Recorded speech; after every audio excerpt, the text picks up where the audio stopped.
The Ravens gashed the Patriots on Sunday Night Football. Mike Petraglia alongside Evan Lazar following a 37-20 Ravens victory over the New England Patriots. The Patriots see their 13-game winning streak dating back to last season and including the Super Bowl run come to an end.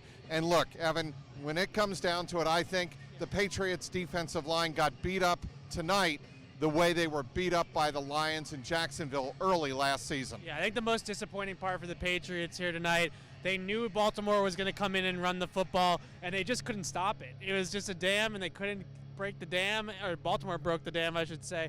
And I think that's very disappointing for a team, very hard, kind of just difficult to deal with when you know what the game plan is by the opposition, you know the type of runs that they're going to send at you, and you still can't stop it. And that's what we saw here tonight. If the Patriots and the Ravens play again, I think the Patriots are going to go with a completely different game plan than what they came out here with tonight. They went heavy. They put 7-8 guys in the box. Sometimes they had all defensive linemen and linebackers in the box, really loading up against the run. And what did the Ravens do? They went sideline to sideline. They got the runs on the perimeter, and then they also got some passes on the perimeter too into the flats, crossing routes underneath the defense, and they really stretched this Patriots defense out with a lot of linebackers on the field.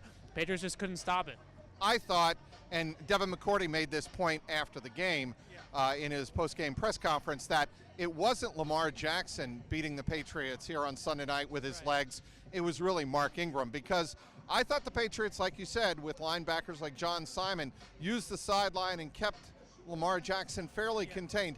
It was Mark Ingram really killing the Patriots. Right, well, he had that one big run right in the first quarter, gashed it right up the middle. Marshall Yonda, the right guard for the Ravens, had a terrific block. If you go back and watch that on Danny Shelton, where he reaches Danny Shelton and allows the guard on the other, actually the center, to get up to the second level and make his block. The Ravens really came downhill at the Patriots. I think the hardest part about playing an offense like this is that you do have to respect the keeper, right? You do have to respect the fact that Lamar can always keep it. So if you set an edge and expect Lamar to keep the ball, then he's just going to hand it inside to the running back, and the running back's going to gash you up the middle, or vice versa. They had that other kind of scripted play early on that speed option where the Patriots played the middle for Lamar to go up the middle on kind of a draw play, and he ends up pitching it to the running back who hits it on the outside. Just a really difficult offense to stop. The Patriots' run defense maybe was a little bit weak coming in. Cleveland ran on them pretty well. Buffalo ran on them pretty well if you go back to that game.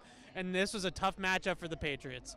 All right, this Patriots post-game report brought to you by our exclusive online sportsbook partner, betonline.ag. Go to betonline.ag and use that promo code CLNS50 for your 50% welcome bonus. Look, I thought the offense did a reasonable job here on Sunday night, but I asked Tom Brady after the game about the lack of red zone punch. They have got to start punching the ball into the end zone and not settle for field goals. And Brady told me, he said, look, clearly it's not been a strength of ours all season. It's not been a strength of his all season. He's thrown a lot of interceptable passes down in the red zone. Some of them have actually been picked off. Some of them are almost picked off, like that one tonight. Earl Thomas jumped and almost picked off a slant to Edelman.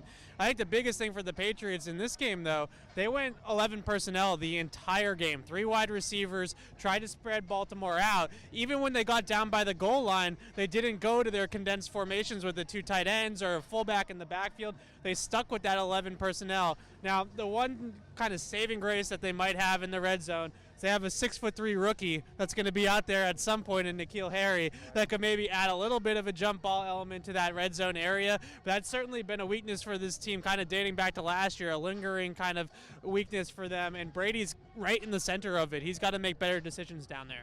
When the Patriots are unable to run the ball, like, again, they were not able to here on Sunday night, you can't have the turnover. And obviously the biggest turnover of the game was the Julian Edelman fumble that led to Marlon Humphrey's 70-yard return for a touchdown when the Patriots were driving down just 17-13, and it looked like for all the world they had the momentum to go in and take the lead. Yeah, they really had that double score set up at that point. They scored at the end of the first half. They got the ball back at the end of the second half, or beginning of the second half, and they really had an opportunity to take a lead there, like you said.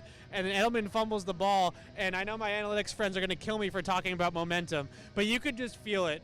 The whole place kind of, in terms of the Patriots sideline, it just sucked the air right out of it, especially the fact that it got returned for a touchdown. If he just fumbles and they make a tackle there and they get the defense back on the field, you can flip field position and you can play that game. Gets returned for a touchdown. You're down again by double digits, down 10 points at that point. It was an absolute killer. All right, that'll be a wrap here inside M&T Bank Stadium. What was the biggest factor leading to the Patriots' first loss of the season? We want to hear from you in the comments section below. Subscribe to our YouTube channel at CLNS Media. Also follow us on Twitter at Patriots CLNS.